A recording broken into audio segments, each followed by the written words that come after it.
بسم الله الرحمن الرحيم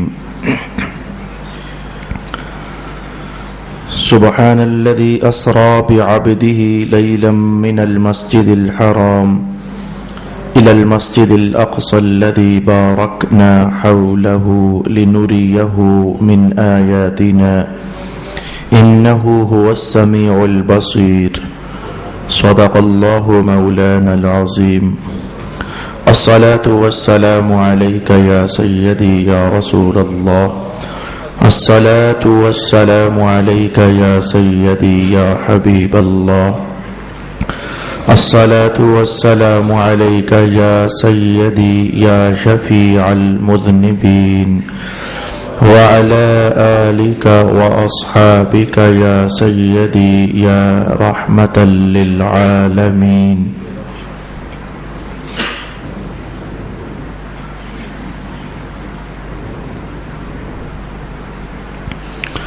رسول پاک صلی اللہ علیہ وآلہ وسلم کی شان و عظمت کے جو مختلف پہلو قرآن اور سنت میں ہم ملاحظہ کرتے ہیں، معجزات کے حوالے سے ہو یا آپ کے کردار عالی کے حوالے سے ہو یا آپ کے اخلاق حسنہ کے حوالے سے ہو یا آپ کی حیات اقدس کی بلندیوں کے حوالے سے ہو یا آپ کے اقوال کی روشنیوں کے حوالے سے ہو یا آپ کا پبلک ڈیلنگ کے دوران لوگوں کے سامنے اپنا نبوت کا رنگ اور نور بکھیرنے کے حوالے سے ہو، کسی بھی جہت سے رسول پاک علیہ السلام کو ہم عظمتوں کے انداز میں جب دیکھتے ہیں تو کبھی ایسے ہے کہ ان عظمتوں کا اظہار رسول پاک علیہ السلام کی زبان نور سے کیا جاتا ہے، اور ایسے بھی ہے کہ ان عظمتوں کا اظہار رسول پاک علیہ السلام کے جو دشمن ہیں ان دشمنوں کی زبان سے بھی اللہ تعالیٰ کروا لیتا ہے۔ یہ بات ہم کئی موقعوں پر رنگ برنگے انداز میں سماعت کر چکے ہیں۔ حضور کی عظمت کا بیان قرآن حکیم سے بھی ہوا، آپ کی زبان نور سے بھی ہوا اور بیگانوں کی زبان سے بھی ہوا۔ تو آج میں اپنی گفتگو یہاں سے شروع کرنا چاہتا ہوں۔ میں گزشتہ مثالیں پیش نہیں کروں گا، پہلے ہی ہمارا وقت بہت کم ہوتا ہے، تو اگر حوالہ جات پیش کرنے لگ جاؤں کہ کہاں کس دشمن نے رسول پاک علیہ السلام کی کس خوبی کا اظہار کیا تو عنوان کافی سارا پیچھے چلا جائے گا اور میرا اصل عنوان پیچھے رہ جائے گا۔ تو آج میں آپ کو بیان کرنا چاہوں گا کہ حضور کے معراج کے سفر کے حوالے سے بھی کچھ ایسا ہے کہ ابھی تک جو آپ نے سنا 20-22 نشستوں میں، وہ تو یہ تھا کہ رسول پاک علیہ السلام بیان فرما رہے تھے، میں وہاں سے گزرا، میں نے وہاں یہ دیکھا، میں نے جنت دیکھی، دوزخ والوں کا مشاہدہ مجھے کروایا گیا، موسیٰ علیہ السلام کو نماز پڑھتے میں نے پایا، اللہ سے میں بہت قریب ہوا۔ جتنی عظمتوں کے بیان واقعہ معراج میں ابھی تک ہوئے وہ سب زبان رسالت مآب علیہ السلام سے ہم سماعت کر رہے تھے۔ آج میں کچھ ایسا حصہ بیان کرنا چاہوں گا کہ عظمت رسول اللہ کی تھی اور اللہ تعالیٰ اس عظمت کا اظہار ایک کافر کے منہ سے کروا رہا ہے اور ایک دشمن رسول کے منہ سے کروا رہا ہے۔ تو آئیے میں عرض کرنا چاہوں گا کہ حوالہ میرے پاس کیا ہے۔ دلائل النبوہ بہقی کی نہیں، ایک دلائل النبوہ امام بہقی کی ہے اور ایک دلائل النبوہ ابو نعیم کی ہے۔ دلائل النبوت نام کی کتابیں کافی ساری ہیں جو کہ گزشتہ تاریخ اور زمانے میں لکھی گئیں۔ ابو نعیم نے دلائل النبوہ کے اندر یہ بات ارشاد فرمائی ہے کہ جس دور میں یہ واقعہ معراج ہو چکا تھا تو پھر اس کے بعد رسول پاک علیہ السلام کی حیات اقدس میں وہ زمانہ شروع ہوا جب آپ نے مختلف ملکوں کے بادشاہوں کے نام خطوط لکھے تاکہ وہ اسلام کی دعوت کو قبول کر لیں۔ ان میں سے ایک بادشاہ ہرقل نام کا بھی تھا۔ اس لفظ کو مختلف طریقوں سے پڑھا جاتا ہے، ہرقل بھی پڑھا جاتا ہے، ہرقل بھی پڑھا جاتا ہے، ہرقل بھی پڑھا جاتا ہے۔ میرے استاد گرامی حضرت علامہ سید ریاض حسین شاہ صاحب کثرت سے اس کا تلفظ ہرقل کیا کرتے تھے، تو میں انہی کی اتباع میں اس لفظ کو ہرقل کے لفظ سے پڑھ لیتا ہوں اور اس تلفظ سے ادا کر دیتا ہوں۔ تو رسول پاک علیہ السلام نے حضرت دحیہ کو ہرقل بادشاہ کی طرف بھیجا اور اسلام قبول کرنے کی دعوت انہیں دی گئی۔ اتفاق ایسا کہ اسی زمانے میں اس دور کا ابو سفیان یہ اس دور کا، یہ بھی مجھے بہت بھلا لگتا ہے یہ لفظ، یہ بھی دورہ حدیث پڑھاتے ہوئے میرے شیخ محترم استعمال کیا کرتے تھے۔ وہ حضرت ابو سفیان کے دو دور تھے، ایک دور زمانہ کفر کا تھا اور ایک دور زمانہ اسلام کا ہے۔ تو اس دور کا جو ابو سفیان تھا، جب کہ دشمنی رسالت مآب علیہ السلام کی دل میں کوٹ کوٹ کر بھری ہوئی ہے، تو وہ بھی اتفاقاً ادھر ہرقل بادشاہ کے دربار میں موجود تھا۔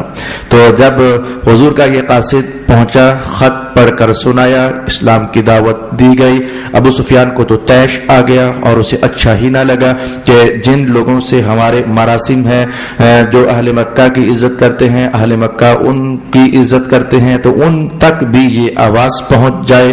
کیا پہلے مکہ میں کم شور و غل ہوا ہے جو اب یہ شام کے علاقوں میں بھی محمد نے اپنے نمائندے بھیجنے شروع کر دیے ہیں؟ اس نے 100 باتوں کی ایک بات، اسی تازہ ترین بات کو اس نے ایشو بنا لیا، 100 باتوں کی ایک بات کہنے لگے ہرقل، بات یہ ہے کہ یہ اس آنے والے قاصد کی بات پر دھیان دینے کی کوئی ضرورت نہیں ہے، اس سے بڑھ کر جھوٹ کیا ہوگا اس بندے کا۔ محمد مصطفیٰ علیہ السلام کی طرف اشارہ کیا، اس بندے سے اس سے بڑھ کر جھوٹ اس کا کیا ہوگا کہ وہ ایک دن ہم سے کہنے لگا، یہ بھی تازی تازی ہی سن لیجئے، وہ باتیں بڑا زبان آور تو بہت حضرت ابو سفیان جو ہے، اللہ پاک نے انہیں زمانہ جاہلیت میں بھی زبان پر بڑی دسترت عطا کی ہوئی تھی، دھن نہیں تھا زبان کا، بات کرنا تو ماحول سارا سمیٹ لینا اور لوگوں کے دلوں سے بھی ہاں کی آواز نکال لینا، یہ ملکہ اللہ پاک نے باہر کیف انہیں عطا کیا ہوا تھا۔ تو بات کو بڑا مسالے کے ساتھ لگا کر کہنے لگا کہ یہ دیکھیے کہ یہ اس بندے کے جھوٹا ہونے کی اس سے بڑی دلیل کیا ہوگی کہ وہ سفر جو ہم مہینوں میں طے کرتے ہیں، ابھی حال ہی کی بات ہے، ایک دن یہ محمد ہم سے کہنے لگا، میں رات کے تھوڑے سے حصے میں اٹھا بیت الحرام سے اور میں جلدی سے بیت المقدس پہنچ گیا، صرف اتنا ہی نہیں، آگے کہنے لگا پھر میں آسمانوں پر بھی چلا گیا، اور اتنا ہی نہیں کہنے لگا پھر میں آسمانوں سے واپس پلٹا اور میں رات کے تھوڑے ہی سے حصے میں واپس مکہ شریف پہنچ گیا۔ یار ہرقل تو خود سوچ کہ یہ بات ممکن ہو سکتی ہے کہ بندہ راتوں رات، بلکہ رات کے مختصر ترین حصے میں یا اتنا لمبا ترین سفر طے کر لے۔ اس کا خیال تھا کہ میرا مکھن مکمل لگ گیا ہے اور ہرقل میری بات ماننے کے لیے آمادہ ہو گیا ہے، لیکن اللہ ہے نا، وہ اللہ ہے، اللہ تعالیٰ کے فضل کے سائے رسول اللہ کے ساتھ ساتھ چلتے ہیں۔ تو آج ہرقل کے پیچھے جیسے ہمارے ہاں علماء ہوتے ہیں، حفاظ ہوتے ہیں، مفتی ہوتے ہیں، قراء ہوتے ہیں، یہ درجے ہیں، اسلامائزیشن کے حوالے سے کچھ درجے ہیں مذہبی مناصب کے، تو ان کے جو علماء ہوتے تھے، اہل علم ہوتے تھے، تو کسی کو پادری کہا جاتا، کسی کو بطریق کہا جاتا۔ تو اس دور میں سمجھنے کے لیے یوں کہہ لیجئے کہ جو محتمم تھا بیت المقدس کا، جس کو مذہب کی زبان میں تو بطریق کہا جاتا ہے، تو بطریق ہرقل کے دربار میں آج آیا ہوا تھا۔ تو جب ابو سفیان نے یہ بات کہی، آنے والے شخص نے، حضرت دحیہ نے حضور کی نبوت کا پیغام پہنچایا، ابو سفیان تو چاہتا تھا کہ میں ایسی بات کروں گا جس سے محمد کا وقار ہرقل کی نظر سے گر جائے گا۔ جب اس نے یہ کہا نا کہ ایسے بندے کے جھوٹا ہونے کے لیے اتنا ہی کافی ہے، بطریق نے کہا جو عالم گویا ان کا پاس کر، ہاں یاد آ گیا، اس نے کہا ہاں مجھے یاد آ گیا۔ ہرقل نے کہا کیا یاد آ گیا تجھے؟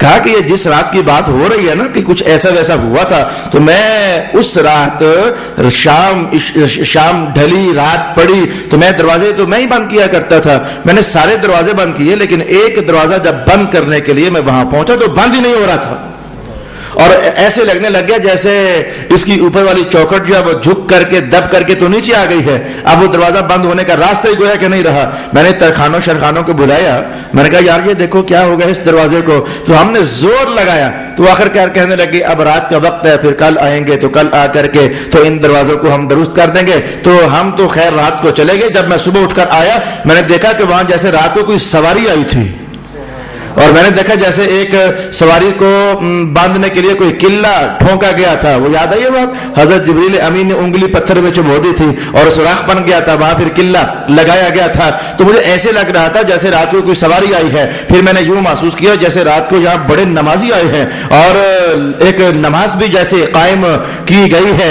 تو اس نے یہ بات ہرقل کے دربار میں کھڑی ہو کر کے کہی۔ میں کہوں گا کہ قرآن حکیم کے ایک لفظ کا اشارہ کیا ہم ادھر بھی کبھی دکھا نہ دیں. رب کائنات نے کہا لِنُرِيَهُ مِنْ آیَاتِنَا. یہ سفر جو ہے نا جو ہم کروا رہے ہیں یہ زمانوں تک اس سفر کے اثرات ہم محمد مصطفیٰ کی امت کے سامنے فرماتے رہیں گے.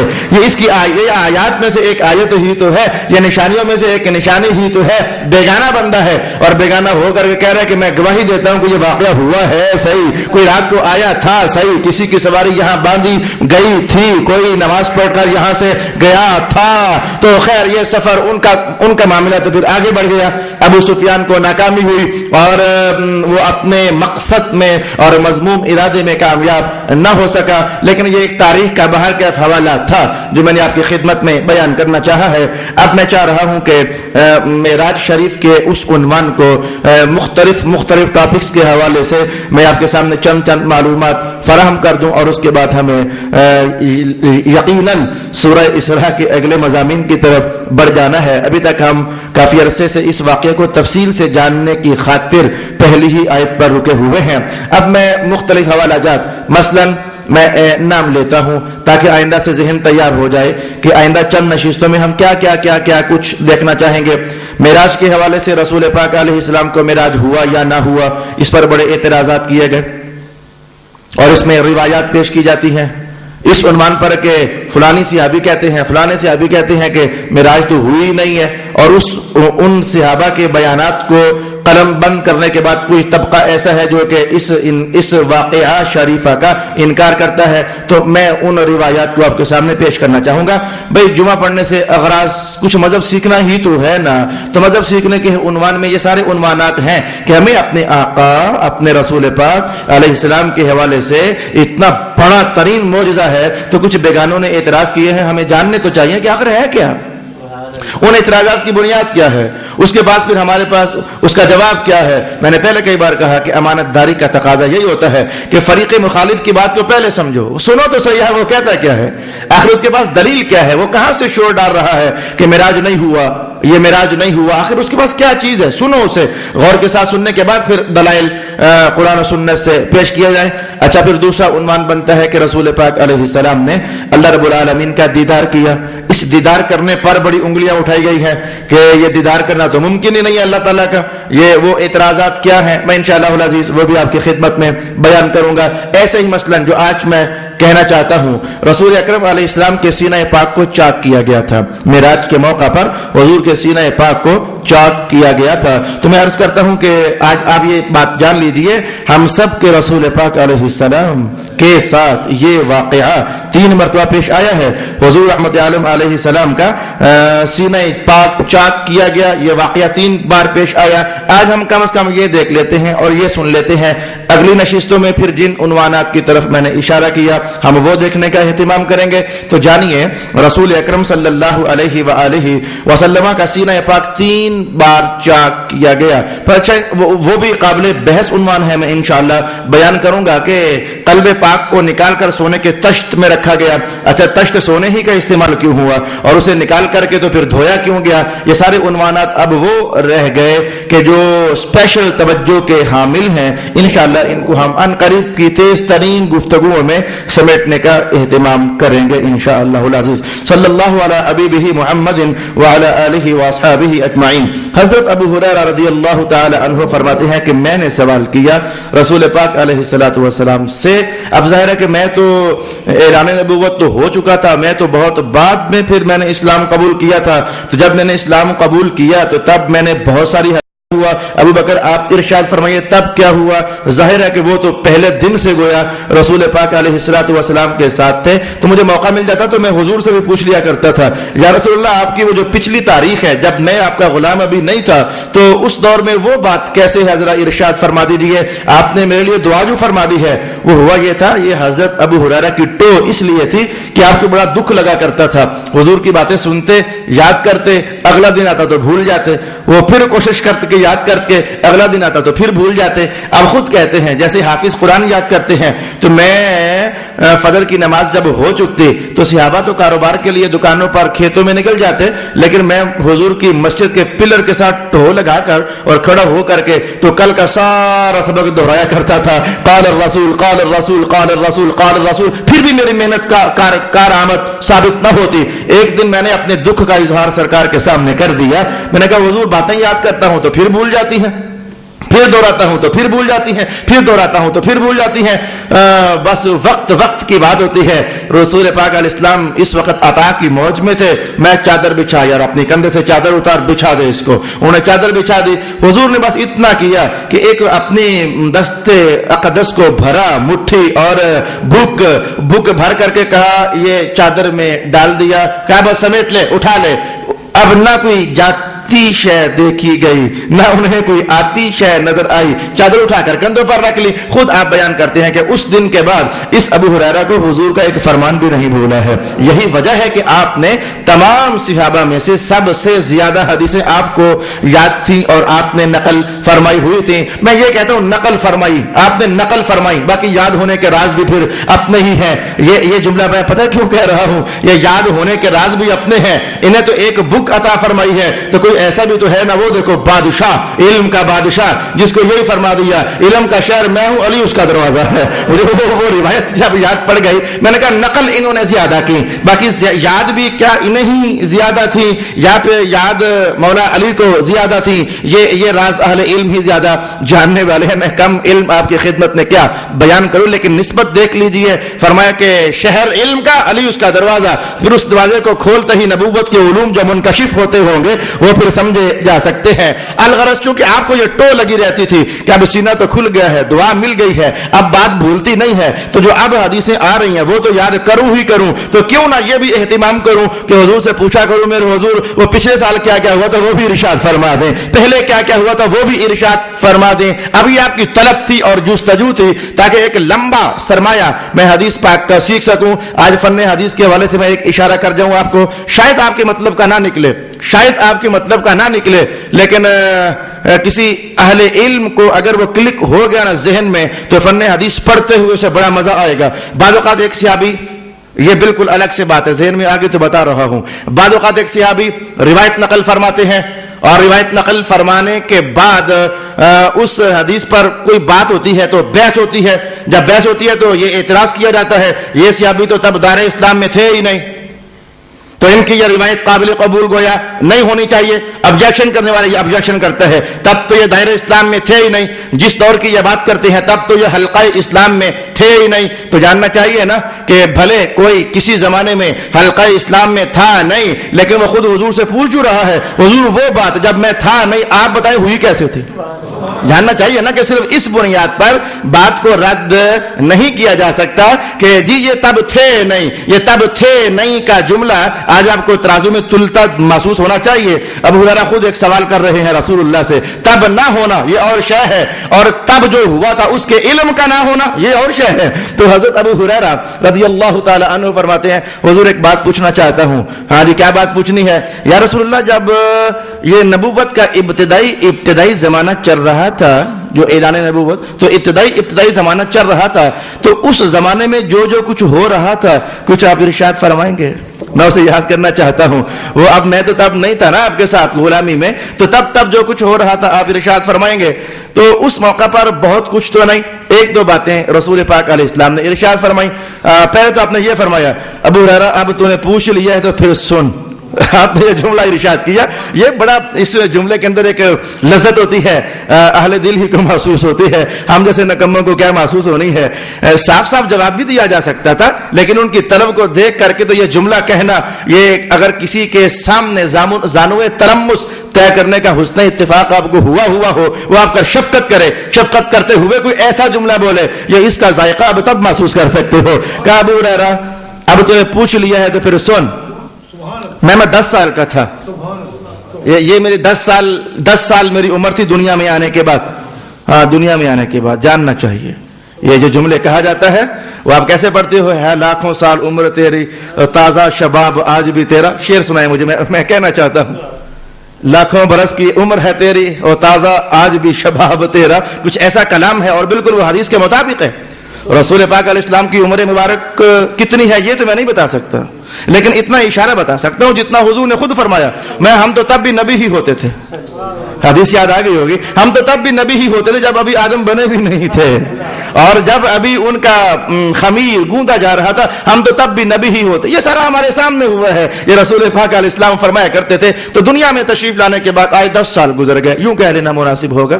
دنیا میں تشریف لائے تو 10 سال گزر گئے. تو فرمایا کہ میں ایک چھوٹا سا سفر طے کر رہا تھا کسی صحرا میں، 2 بندے آ گئے اور میرے سر کے اوپر جیسے وہ اڑ رہے ہیں.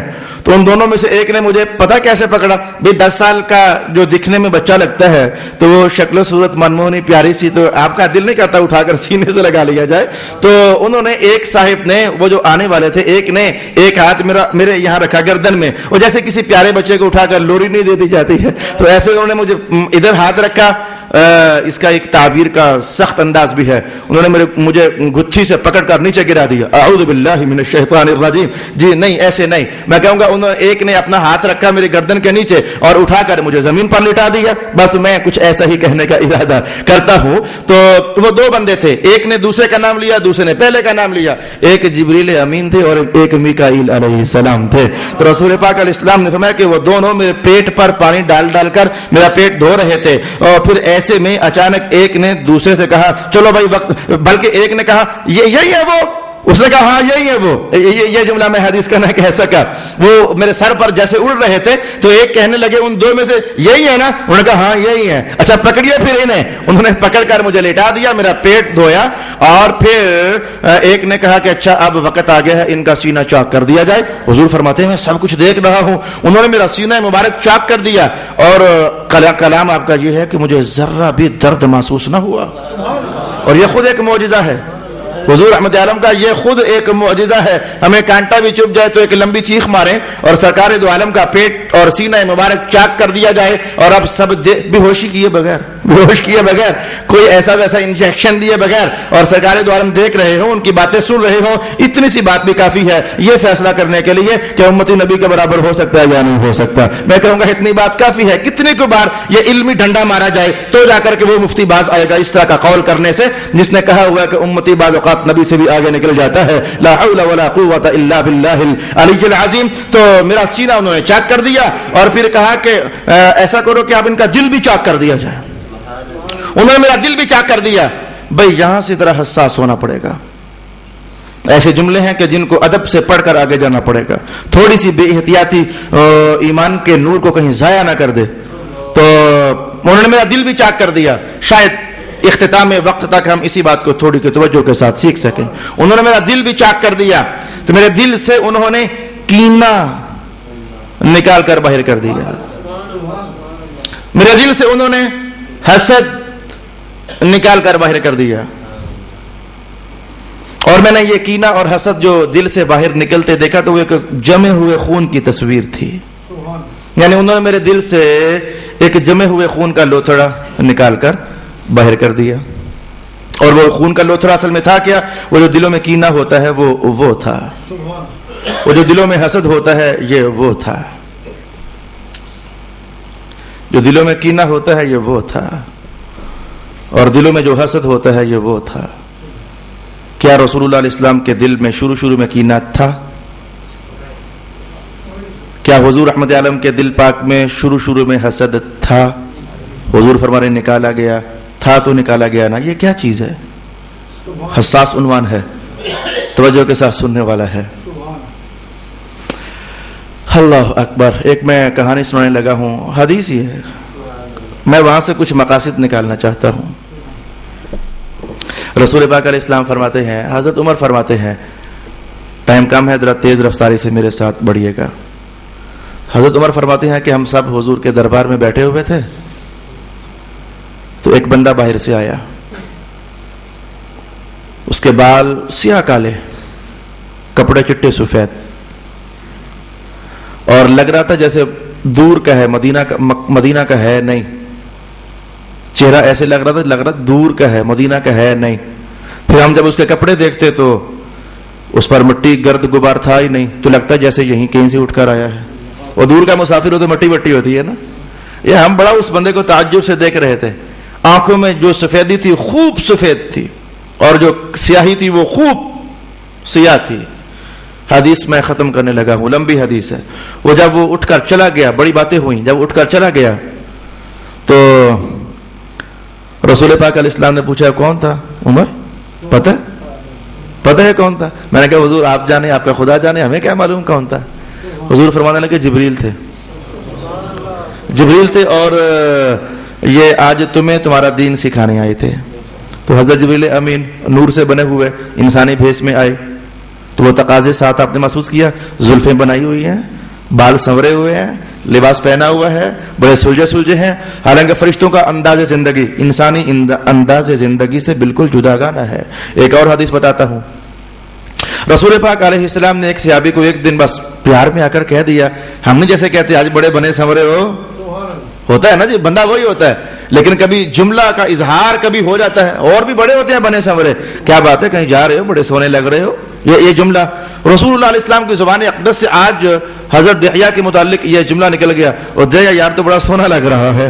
ادھر سے جبریل نے آنا تھا آج, رب کائنات نے کہا جبریل محبوب کو دحیہ سونا لگا ہے, آج اسی شکل میں جا. اور سونا لگ گیا انہیں, جانا آج دحیہ کی شکل میں جا. تو محسوس کیا تھا فرشتہ لیکن انسانی بھیس.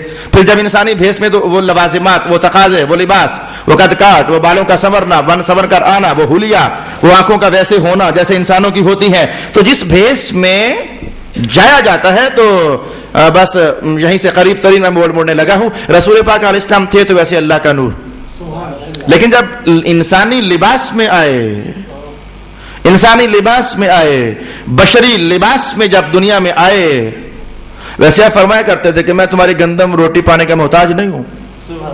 انا ابیت عند ربی تبارک و تعالی, میں رات اللہ کے پاس گزارتا ہوں, مجھے وہ کھلا بھی دیتا ہے پلا بھی دیتا ہے. میں کوشش کر رہا ہوں ذرا بات ایک دم سے سمجھ آ جائے. تو بھوک پیاس یہ رسول اللہ کی اس نور نبوت کی ضرورت نہیں تھی, وہ بشری لباس میں آئے تھے, یہ اس کا تقاضا تھا. ورنہ آپ جب اس سے پہلے بھی تو ابھی آدم بنے بھی نہیں تھے, ہم تب بھی ہوتے تھے, تب تو روٹی کا ذکر نہیں ہے کہ آپ کھاتے ہوتے تھے, تب تو پانی کا ذکر نہیں کہ آپ پیتے ہوتے تھے. تو نور کی خوراک کچھ اللہ کا ذکر ہوتی ہے, تبھی تو فرشتے روٹی نہیں کھاتے. یاد رکھیں, فرشتے روٹی نہیں کھاتے, فرشتے پانی نہیں پیتے, وہ چائے نہیں پیتے, بوتلیں نہیں پیتے, وہ گوشت نہیں کھاتے. بھائی بھوک اللہ نے ان میں رکھی ہی نہیں ہے. تو نور کی غذا اللہ کی یاد ہوتی ہے, اللہ کا ذکر ہوتا ہے. لیکن وہی نور جب بشری لباس میں دنیا میں آ گیا تو اب ہمارے لیے تعلیم دینے کے لیے میں محبوب تھوڑی سی روٹی بھی کھا لیجیے, کچھ پانی بھی پی لیجیے. میں خیال ہے کہ بات سمجھ آنا چاہ رہی ہوگی. حقیقت کے اعتبار سے کچھ چیزیں تقاضا نہیں ہوتی, لیکن وہ بھیس بدلے تو تقاضا بنا دی جاتی ہے. کیا اگر وہ تقاضا نہ بنائی جاتی تو ہم نے تو روٹی کھانی تھی. تو روٹی کھانے کے سلسلے میں, کھانا کھانے کے سلسلے میں ہمارے لیے حضور رحمت عالم کی تعلیمات کیسے سامنے آتی ہیں. کبھی انہوں نے کھایا ہی نہ ہوتا, جب کھایا ہی نہ ہوتا تو ہم نے کبھی دیکھا ہی نہ ہوتا, ہمیں کیا معلوم کہ کھانا کیسے کھانا ہے, کیسے بیٹھنا ہے, کتنا کھانا ہے. تو وہ ہمیں بتانے کے لیے, دکھانے کے لیے پھر حضور نے کھانا کھایا. اور اگر بتاؤ نا کھایا کتنا, چند سیر جو بنتے ہیں جو زندگی بھر میں حضور نے کھائے ہیں. قاضی ایاز کو پڑھ لیجئے, چند سیر جو. خدیجہ خود فرماتی ہے رضی اللہ عنہا, جب حضور غار حرا میں جاتے تو میں ستو اور پانی ساتھ بھیجا کرتی تھی, تو کئی دن رہنے کے باوجود جب واپس آتے وہ پانی بھی ساتھ واپس آ جاتا, ستو بھی ساتھ واپس آ جاتے.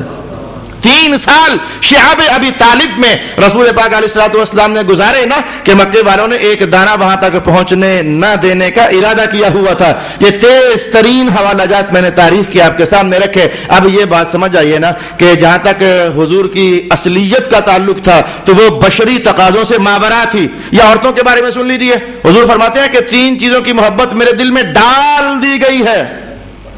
میری طبیعت نور کا تقاضا نہیں تھا, ڈال دی گئی. فرمایا کہ ان میں سے حببت النساء, اللہ نے عورتوں کی محبت میرے دل میں ڈال دی ہے. ڈالنے کی بڑی حکمتیں اور مقاصد تھے.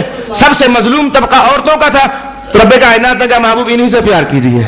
کسی سے بیٹی ہونے کے ناطے پیار, کسی سے بہن ہونے کے ناطے پیار, کسی سے ماں ہونے کے ناطے پیار, کسی سے بیوی ہونے کے ناطے. تو محسوس کیا. پھر ایک اور مثال میں نے کہی, اصل تقاضا طبیعت نور کا کچھ اور تھا, لباس بشریت کا تھا. جو تقاضے بشریت کے بنتے تھے وہ ساتھ جوڑ دیے گئے. حضور پھر سونے بھی لگ گئے, حضور پھر کھانے بھی لگ گئے.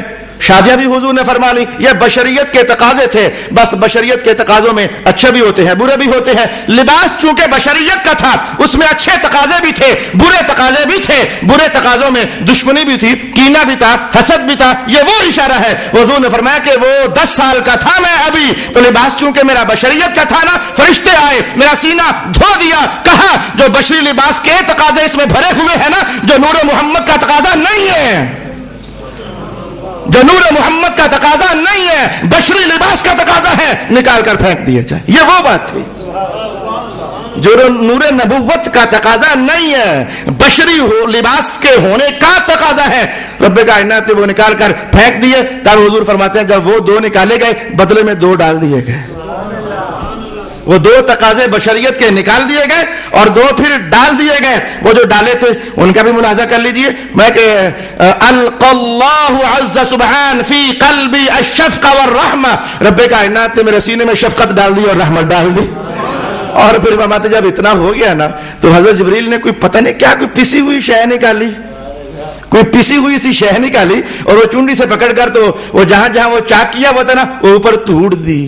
یہ ترجمہ میرا خیال ہے کہ مناسب رہے گا حدیث کا. وہ انہوں نے اوپر چھڑک دی, بس میرا سینہ ملا دیا گیا. فرماتے ہیں وہ دن گیا اور آج کا دن آیا. چونکہ شفقت اور رحمت دل میں ڈالی تھی نا, میں جس بھی چھوٹے کو دیکھتا ہوں نا میرے دل میں اس کا پیار آ جاتا ہے, میں جس بھی بڑے کو دیکھتا ہوں نا میرے دل میں اس کی عزت آ جاتی ہے. تبھی تو ہم غریبوں کے لیے بھی اعلان یہی ہے کہ جو چھوٹوں پر شفقت نہ کرے, بڑوں کی عزت نہ کرے, اس کا میں محمد سے کیا تعلق ہے. یہ اس جملے کی تاریخ آپ نے ساری ابھی سماعت کر لی. یہ پہلا موقع تھا. ابو ہریرہ تمہیں پوچھ لیا ہے تو پھر میں تجھے بتاتا ہوں. تو میں ایک شق صدر, سینہ چاک ہونا, سینے کا کھل جانا, اسے عربی زبان میں کہتے ہیں شق الصدری, سینے کا کھل جانا. ایک واقعہ میں نے بیان کر دیا, 2 بار اور ہوا. میں وہ 2 بار بھی اگلی نشست میں بیان کروں گا. پھر یہ شق صدر ہوئے کیوں, میں اس پر جو محدثین نے کہا وہ بھی آپ کی خدمت میں بیان کروں گا. وآخر دعوانا الحمدللہ رب العالمین.